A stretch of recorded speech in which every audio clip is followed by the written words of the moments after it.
I'm going to share you 3 tips on how you can move more fluently.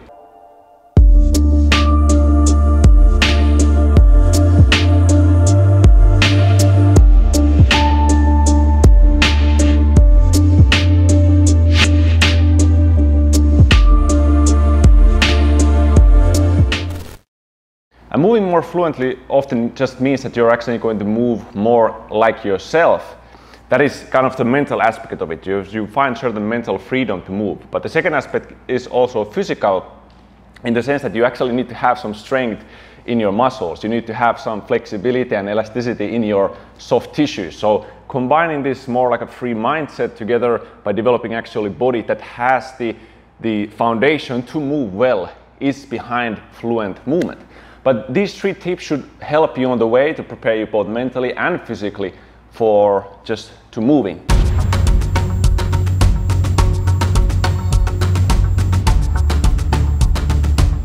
And the very first one here is actually imagination. You think like how you just imagine yourself to move better, but no, actually the way we think often is the way we move.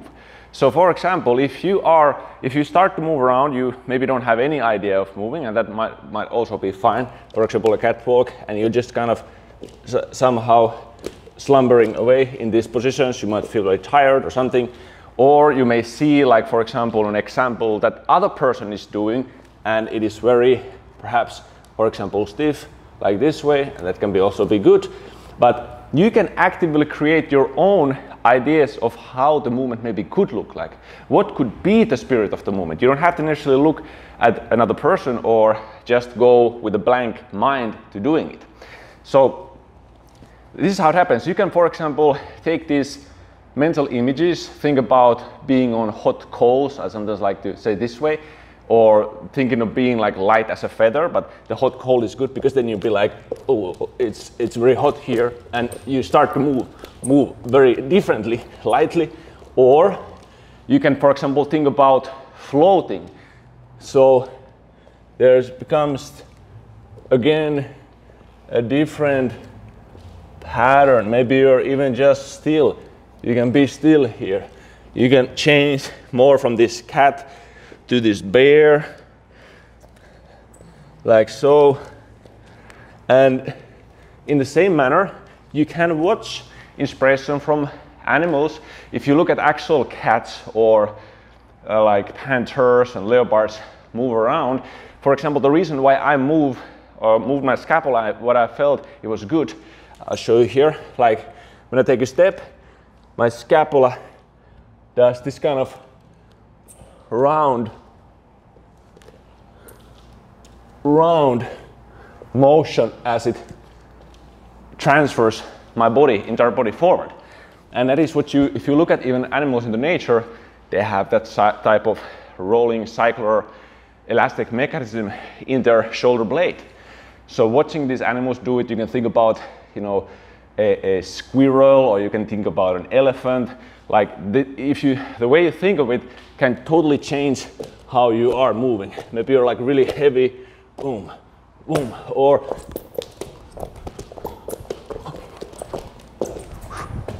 really light. Right? So just getting the idea of it, playing with these different mental images. It can be any animal, it can be material like a jelly, or it can be some scenario like the hot coals. Anything that you can kind of think of, try to get that or embody that idea in your head. Try to bring it to your body and see if that can change already your movements.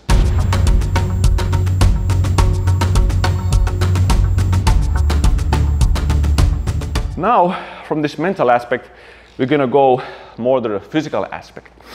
And this tip is about essentially removing missing links from your body. So the tip is actually conscious integration of the body.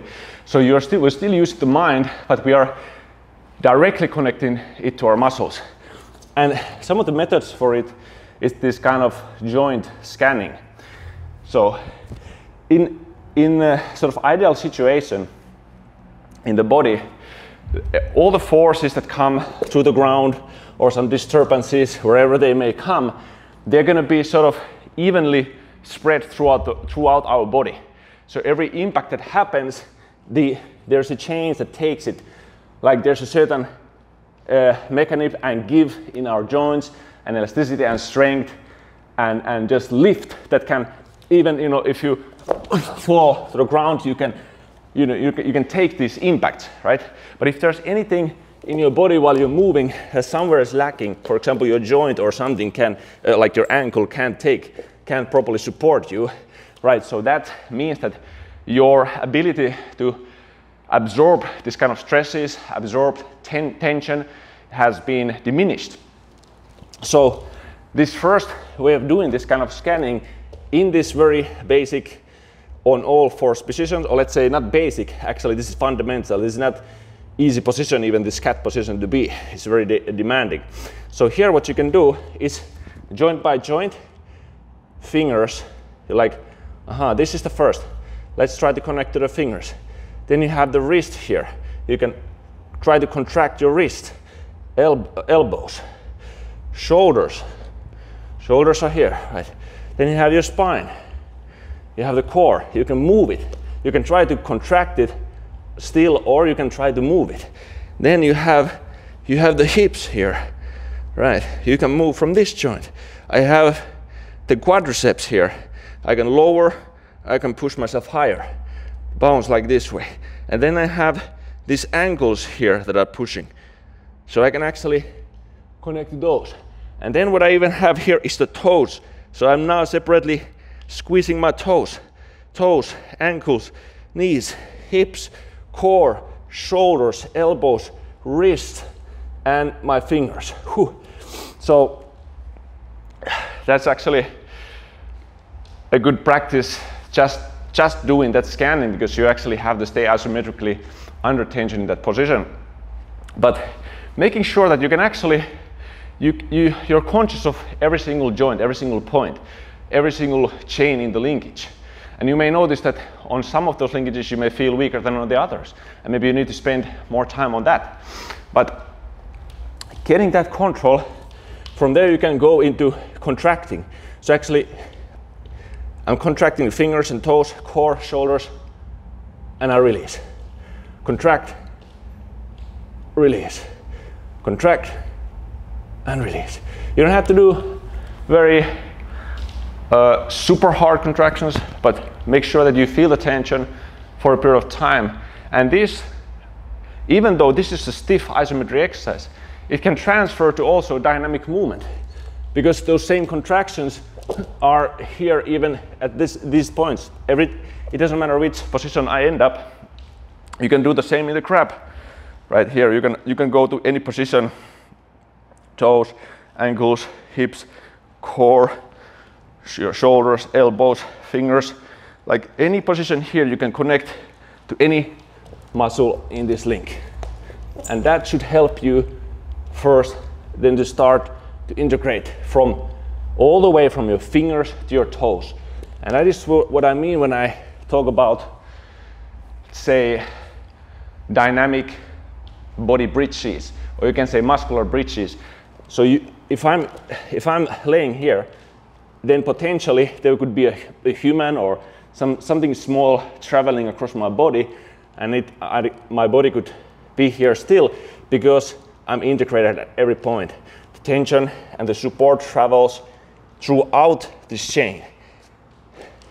It is strong and resilient sort of shape of the body, and it can be more in the bear, it can be here, but that helps you then to move and do even explosive movements. And once you land, every muscle is there to help you absorb that movement.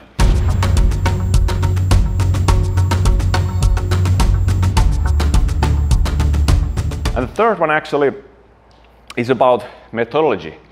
And this is about simply repetitions. So it is not something very technical of engaging something specifically in your body. That has nothing to do with that. It's not scientific. It's pure work and movement. If you want to move well, you just have to move.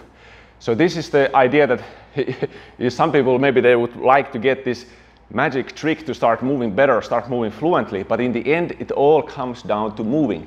So it doesn't matter what I told you in the beginning, you have to do those things for a lot. You have to do like high volume, you also have to do it consistently, and you have to apply a methodology that allows you to do it. For example, this is why in Movement Training X we have different methodologies to have a lot of repetitions. The distance method, the time method, this all ensures that you're actually getting a lot of repetitions. So even without thinking about any imagination or thinking about integration or something like that, just going a distance in whichever way you might be going. Even in crab walk, it's often like stiff like this way, but who tells you not to move a little bit of bounce in the movement or vary it like this way? So just move across distance for a lot of repetitions and for over a long period of time, meaning like weeks, months, even years, to stay consistent with it. So these are one of the most, I think, fundamental and important tips on how you can start to move more fluently. We have the imagination part to free your mind to actually explore different, different mentalities and different spirits of movement, completely different attitudes towards movement.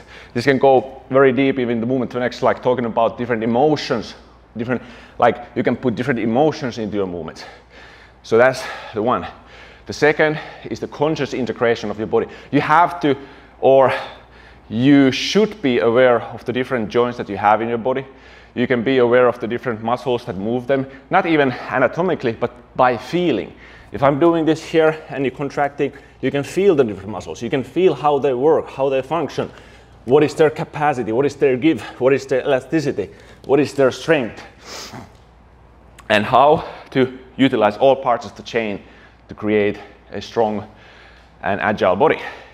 And the third one is that you have to apply some sort of methodology of consistency, of distance for yourself to stay consistent with this movement and have enough repetition, enough stimulus and volume to really cause these muscular changes in your body. So move to learn to move. How you think will change how you move, and that will change also your body in the process. So 3 tips to move fluently. Hope you enjoy, and if you have any comments, make sure you comment down below, and if you want to learn something, you have any questions about movement training, some aspects that you'd like me to also talk to you about, let me know in the comments. I really love to hear those. Also, if you enjoyed this video, make sure you like it, you subscribe. That helps us to create more videos like this in the future. Take care, guys. I'll see you later. Stay strong.